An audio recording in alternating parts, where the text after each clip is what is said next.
Jonas Malheiro Savimbi was an Angolan political and military leader.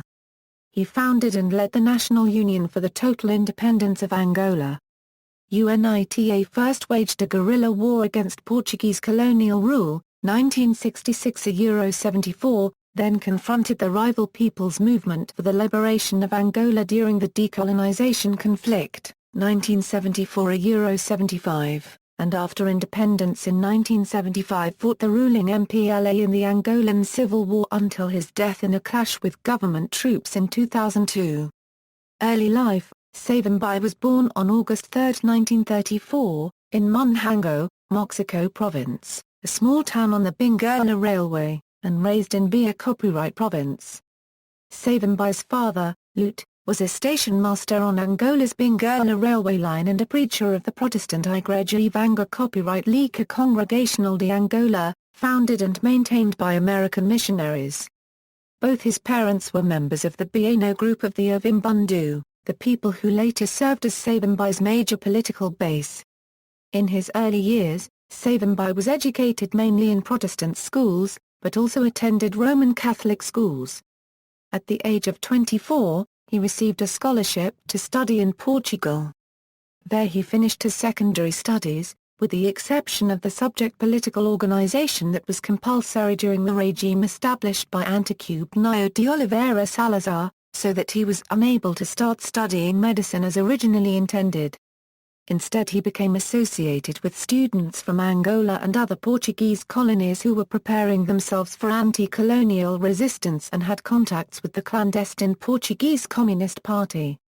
He knew Agostinho Neto, who was at that time studying medicine and who later went on to become president of the MPLA and Angola's first state president. Under increasing pressure from the Portuguese secret police, Savimbi left Portugal for Switzerland with the assistance of Portuguese and French communists and other sympathizers, and eventually wound up in Lausanne. Here he was able to obtain a new scholarship from American missionaries and studied social sciences. He then went on to the university at Freiburg for further studies. While there, probably in August 1960, he met Holden Roberto, who was already a rising star in a copyright migrant copyright circles. Roberto was a founding member of the UPA and was already known for his efforts to promote Angolan independence at the United Nations. He tried to recruit Savimbi, who seems to have been undecided whether to commit himself to the cause of Angolan independence at this point in his life. Military career: Savimbi sought a leadership position in the MPLA by joining the MPLA youth in the early 1960s. He was rebuffed by the MPLA, and joined forces with the National Liberation Front of Angola in 1964.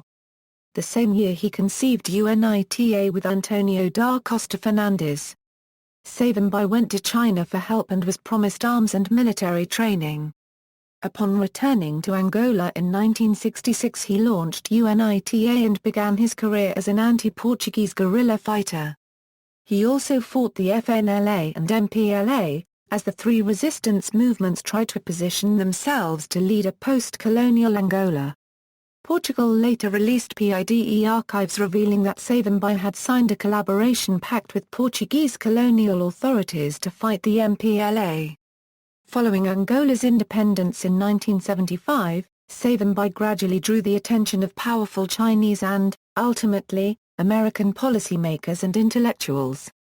Trained in China during the 1960s, Savimbi was a highly successful guerrilla fighter schooled in classic Maoist approaches to warfare, including baiting his enemies with multiple military fronts, some of which attacked and some of which consciously retreated. Like the People's Liberation Army of Mao Zedong, Savimbi mobilized important, although ethnically confined segments of the rural peasantry overwhelmingly of Imbundu as part of his military tactics. From a military strategy standpoint, he can be considered one of the most effective guerrilla leaders of the 20th century. Civil War: as the MPLA was supported by the Soviet bloc since 1974, and declared itself Marxist-Leninist in 1977, Savimbi renounced his earlier Maoist leanings and contacts with China, presenting on the international scene as a protagonist of anti-communism. The war between the MPLA and UNITA, whatever its internal reasons and dynamics, thus became a subplot to the Cold War, with both Moscow and Washington viewing the conflict as important to the global balance of power. In 1985, with the backing of the Reagan administration, Jack Abramoff and other U.S. conservatives organized the Democratic International in Savimbi's base in Jumba, in Cuando-Cubango province in southeastern Angola. The meeting included several of the anti-communist guerrilla leaders of the Third World, including Savimbi, Nicaraguan Contra leader Adolfo Calero, and Abdul Rahim Wardak, then leader of Afghan Mujahideen who later became Afghanistan's defense minister. Savimbi was strongly supported by the influential, conservative Heritage Foundation. Heritage foreign policy analyst Michael Johns and other conservatives visited regularly with Savimbi in his clandestine camps in Jumba and provided the rebel leader with ongoing political and military guidance in his war against the Angolan government. The African-American Texas State Representative Clay Smothers of Dallas was a strong Savimbi supporter. Savimbi's U.S.-based supporters ultimately proved successful in convincing the Central Intelligence Agency to channel covert weapons and recruit guerrillas for Savimbi's war against Angola's Marxist government, which greatly intensified and prolonged the conflict. During a visit to Washington, D.C. in 1986, Reagan invited Savimbi to meet with him at the White House. Following the meeting, Reagan spoke of UNITA winning a victory that electrifies the world. 2 years later, with the Angolan Civil War intensifying, Savimbi returned to Washington, where he was filled with gratitude and praise for the Heritage Foundation's work on UNITA's behalf. "When we come to the Heritage Foundation," Savimbi said during a June 30, 1988 speech at the foundation, "it is like coming back home. We know that our success here in Washington in repealing the Clark Amendment and obtaining American assistance for our cause is very much associated with your efforts. This foundation has been a source of great support. The UNITA leadership knows this, and it is also known in Angola." Complementing his military skills, Savimbi also impressed many with his intellectual qualities. He spoke 7 languages fluently, (4 European, 3 African). In visits to foreign diplomats and in speeches before American audiences, he often cited classical Western political and social philosophy, ultimately becoming one of the most vocal anti-communists of the Third World. Some dismiss this intellectualism as nothing more than careful handling by his politically shrewd American supporters, who sought to present Savimbi as a clear alternative to Angola's communist government. But others saw it as genuine and a product of the guerrilla leader's intelligence. Savimbi's biography describes him as an incredible linguist. He spoke 4 European languages, including English, although he had never lived in an English-speaking country. He was extremely well-read. He was an extremely fine conversationalist and a very good listener. These contrasting images of Savimbi would play out throughout his life, with his enemies calling him a power-hungry warmonger, and his American and other allies calling him a critical figure in the West's bid to win the Cold War. As U.S. support began to flow liberally and leading U.S. conservatives championed his cause, Savimbi won major strategic advantages in the late 1980s, and again in the early 1990s, after having taken part unsuccessfully in the general elections of 1992. As a consequence, Moscow and Havana began to re-evaluate their engagement in Angola, as Soviet and Cuban fatalities mounted and Savimbi's ground control increased. By 1989, UNITA held total control of several limited areas, but was able to develop significant guerrilla operations everywhere in Angola, with the exception of the coastal cities and Niamey province. At the height of his military success, in 1989 and 1990, Savimbi was beginning to launch attacks on government and military targets in and around the country's capital, Luanda. Observers felt that the strategic balance in Angola had shifted and that Savimbi was positioning UNITA for a possible military victory. Signaling the concern that the Soviet Union was placing on Savimbi's advance in Angola, Soviet leader Mikhail Gorbachev raised the Angolan War with Reagan during numerous U.S.-Soviet summits. In addition to meeting with Reagan, Savimbi also met with Reagan's successor, George H. W. Bush, who promised Savimbi all appropriate and effective assistance. 1990s, In January 1990 and again in February 1990, Savimbi was wounded in armed conflict with Angolan government troops.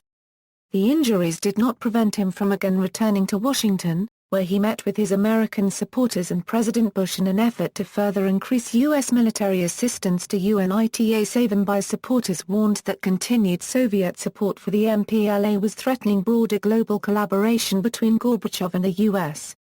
In February 1992, Antonio da Costa Fernandes and Nzau Puna defected from UNITA, declaring publicly that Savimbi was not interested in a political test, but on preparing another war. Under military pressure from UNITA, the Angolan government negotiated a ceasefire with Savimbi, and Savimbi ran for president in the national elections of 1992. Foreign monitors claimed the election to be fair. But because neither Savimbi nor Angolan President José copyright Eduardo dos Santos obtained the 50% necessary to prevail, a runoff election was scheduled. In late October 1992, Savimbi dispatched UNITA Vice President Jeremias Chitunda and UNITA Senior Advisor Elias Salipito Pena to Luanda to negotiate the details of the runoff election. On November 2, 1992 in Luanda, Chitunda and Pena's convoy was attacked by government forces and they were both pulled from their car and shot dead. Their bodies were taken by government authorities and never seen again. The MPLA offensive against UNITA and the FNLA has come to be known as the Halloween Massacre, where over 10,000 of their voters were massacred nationwide by MPLA forces. Alleging governmental electoral fraud and questioning the government's commitment to peace, Savimbi withdrew from the runoff election and resumed fighting, mostly with foreign funds. UNITA again quickly advanced militarily, encircling the nation's capital of Luanda. One of Savimbi's largest sources of financial support was the De Beers Corporation, which bought between $500 and $800 million worth of illegally mined diamonds in 1992–93. In 1994, UNITA signed a new peace accord. Savimbi declined the vice presidency that was offered to him and again renewed fighting in 1998. Savimbi also reportedly purged some of those within UNITA whom he may have seen as threats to his leadership or as questioning his strategic course. Savimbi's Foreign Secretary Tito Chinunji and his family were murdered in 1991 after Savimbi suspected that Chinunji had been in secret, unapproved negotiations with the Angolan government during Chinunji's various diplomatic assignments in Europe and the United States. Savimbi denied his involvement in the Chinunji killing and blamed it on UNITA dissidents. Death: after surviving more than a dozen assassination attempts, and having been reported dead at least 15 times, Savimbi was killed on February 22, 2002, in a battle with Angolan government troops along river banks in the province of Moxico, his birthplace. In the firefight, Savimbi sustained 15 gunshot wounds to his head, throat, upper body and legs. While Savimbi returned fire, his wounds proved fatal almost immediately. Savimbi, a unregistered trademark, has somewhat mystical reputation for eluding the Angolan military, and their Soviet and Cuban military advisors led many Angolans to question the validity of reports of his 2002 death. Not until pictures of his bloodied and bullet-ridden body appeared on Angolan state television, and the United States State Department subsequently confirmed it, did the reports of Savimbi, a unregistered trademark's death in combat gain credence in the country. Savimbi was interred in Luena Main Cemetery in Luena, Moxico Province. On January 3, 2008, Savimbi, a unregistered trademark's tomb was vandalized and 4 members of the youth wing of the MPLA were charged and arrested. Legacy: Savimbi was succeeded by Anticube Nyo Dembo, who assumed UNITA, unregistered trademark's leadership on an interim basis in February 2002. But Dembo had sustained wounds in the same attack that killed Savimbi, and he died from them 10 days later and was succeeded by Paulo Lukamba. 6 weeks after Savimbi's death, a ceasefire between UNITA and the MPLA was signed, but Angola remains deeply divided politically between MPLA and UNITA supporters. Parliamentary elections in September 2008 resulted in an overwhelming majority for the MPLA, but their legitimacy was questioned by international observers. In the years since Savimbi's death, his legacy has been a source of debate. The mistake that Savimbi made, the historical, big mistake he made, was to reject and go back to war, Alex Vines, head of the Africa program at London-based Chatham House Research Institute, said in February 2012. University of Oxford Africa expert Paula Rock says Savimbi was a very charismatic man, a man that exuded power and leadership. We can't forget that for a large segment of the population, UNITA represented something. He was survived by several wives and dozens of children, the latter numbering at least 25. In popular culture, Savimbi is a minor character in Call of Duty, Black Ops 2, a video game released in 2012. Savimbi and the player take part of a fictional battle against the MPLA in 1986. He is voiced by Robert Wisdom. See also, Blood Diamond, Kimberley Process Certification Scheme, Books, The War Against Soviet Colonialism, The Strategy and Tactics of Anti-Communist Resistance, Policy Review 35, Winter 1986a. Further reading, Bridgeland, Fred, Jonas Savimbi, A Key to Africa, Hodder and Stoughton, ISBN A0-340-42218-1A. Chilcott, Ronald H., Emerging Nationalism in Portuguese Africa, Hoover Institution's Publications, Stanford, California, Hoover Institution Press, Stanford University, ISBN A0-8179-1971-6A. Meshant, Christine, Les Permilguls et la dernière guerre en Angola. Les voies difficiles de l'engagement pour un pays juste, The Churches and the Last War in Angola, The Difficult Paths of Engagement for a Fair Peace, Social Sciences and Missions, 75 117a. Notes. References. External links, biographical entry at blackpast.org, Jonas Savimbi at the Notable Names Database. White House statement on the President's meeting with Jonas Savimbi, June 30, 1988. Genocide of Christians in Angola, UN and the Resistance of UNITA at the Wayback Machine, 2000. Angola rebels demand death probe, BBC News, February 28, 2002. Speeches and Essays, The Coming Winds of Democracy in Angola, Jonas Savimbi Speech to the Heritage Foundation, October 5, 1989. Policy Review Volume 35, contains Savimbi's 1986 essay The War Against Soviet Colonialism. Video, French interview of Jonas Savimbi, 1978. Jonas Savimbi speaks in Angolan capital of Luanda, 1991 on YouTube.